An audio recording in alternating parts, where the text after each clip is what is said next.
ఇసప్పాలం శ్రీ మహంకాళి అమ్మవారి దేవస్థానంలో గత 4 నెలల హుండీ ఆదాయాన్ని లెక్కించారు. సాధారణ హుండీ ద్వారా 9,05,083, అన్నదాన హుండీ ద్వారా 1,28,250 కలిపి మొత్తం 10,33,363 ఆదాయం వచ్చినట్లు ఆలయ ఈవో నలబోతు మాధవిదేవి తెలిపారు. హుండీ లెక్కింపు కార్యక్రమాన్ని కార్యనిర్వహణాధికారి శివనాగరెడ్డి పర్యవేక్షించగా ఈవోతో పాటు పాలక మండలి సభ్యులు పాల్గొన్నారు. అమ్మవారి కృపా కటాక్షాలు భక్తులందరిపై ఎల్లవేళలా ఉండాలని ఈవో ఆకాంక్షించారు.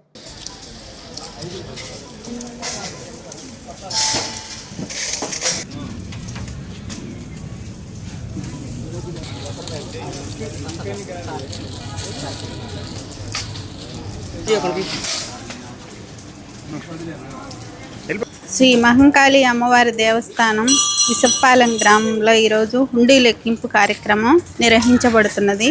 ఈ కార్యక్రమంలో లెక్కింపునకు శ్రీ దుర్గా శివసాయి సేవా సమితి సభ్యులు పాల్గొన్నారు.